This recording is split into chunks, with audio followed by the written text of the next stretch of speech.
Hi everyone, welcome back to another video. I'm having fun with the channel. It's great helping people learn all about history and discovering a few things that I didn't know. I'm Erickson Steele, and this is History for Couch Potatoes, dedicated to bringing you history that won't make you drowsy. In the 1980s, there was a popular film sweeping across the United States. It centered around a group of average students putting aside their books and picking up arms, banding together to push an invading army off of their homeland. Such a thing actually happened, but it wasn't in America. These students, or Taliban as it's pronounced in the Pashto language, became prominent in the 1990s after freedom fighters forced Soviet forces out of Afghanistan. It's believed that the Taliban first appeared in religious circles, backed financially by Saudi Arabia, which sought to implement a more hardline form of Islam. These students shared that vision and devoted themselves to bringing peace and stability to Pashtun settlements between Pakistan and Afghanistan. Their goal was to bring in their own brand of Sharia, or Islamic law, once they came into power. The Taliban began expanding their influence in southwestern Afghanistan. In the fall of 1995, they gained a foothold in Herat, the third largest city of the region. A year later, they were in control of Kabul, the Afghan capital, leading to the ousting of then-President Rouhani, a man who'd helped form the Mujahideen, a group that had been a major player in expelling the Soviet army from Afghanistan. In 1998, Taliban forces were in control of more than 90% of the country.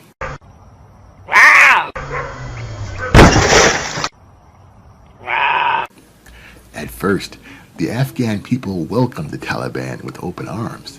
You see, they had grown weary of life under the thumb of the Mujahideen. This band of former students gained popularity by quickly stamping out corruption, lawlessness, and making the area safe for travel and commerce. Though, public opinion began to waver as the Taliban began dishing out harsh punishments for the smallest violations of their interpretation of Sharia law. Adultery became grounds for public execution. If you were caught or even accused of shoplifting, it was common to have a limb amputated right there on the spot with a very sharp sword.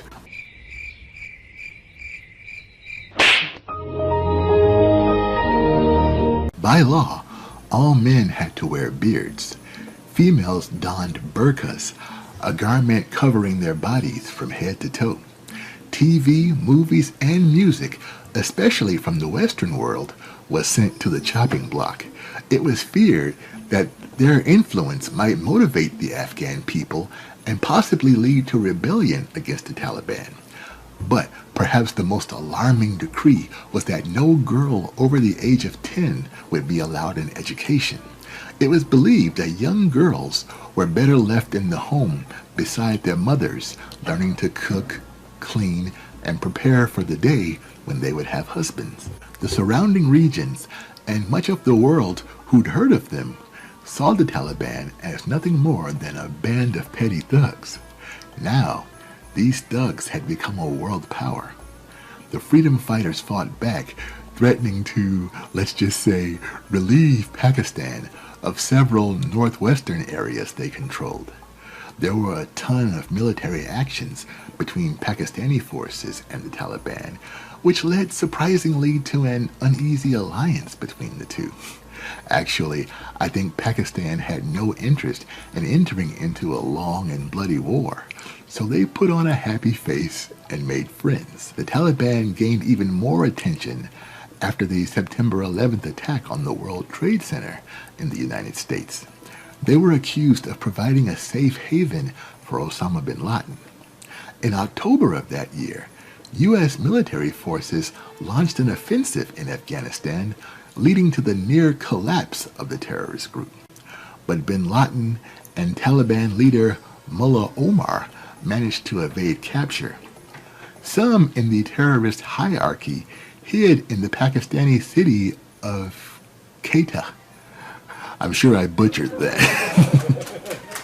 But from there, they set up shop, resuming their leadership role. As the years went on, and even though the American coalition was in pursuit of the Taliban, they were still able to tighten their grip on the Afghan people and their homeland. The brutality of these former students only increased, proving that they were still up to their old tricks and not afraid. People hoped that some measure of peace could be achieved. Throughout history, no matter how bloody the conflict, the world had seen even the most vile adversaries fade away, becoming nothing more than a chapter in a textbook. The Taliban were bound to suffer the same fate, and the sooner the better. In 2015, they admitted to the death of Mullah Omar.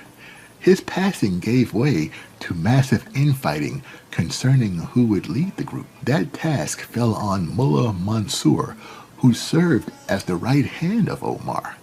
His troops respected him. It didn't matter if they liked him or not. Mansour's top priority was their obedience. A year later, he was killed in a U.S. drone attack. In 2020, the United States brokered a peace deal with the Taliban. The terrorists hadn't yet given up their tactics. They were still engaging in assassinations of journalists, judges, anyone, male or female, who dared speak out against their ideology. In September of 2021, it was announced that American forces would withdraw from the country. That news brought no joy to the Afghan people, knowing their lives would soon be turned upside down. The Taliban saw this as a victory, having outlasted the might of a superpower for 20 years. Upon the U.S. retreat, the Taliban wasted no time in seizing the region. Once again, they took control of the government of Kabul.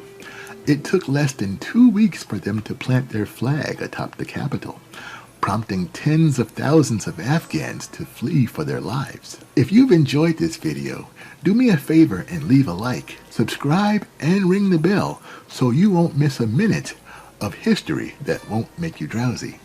I'm Erickson Steele. Thanks for joining me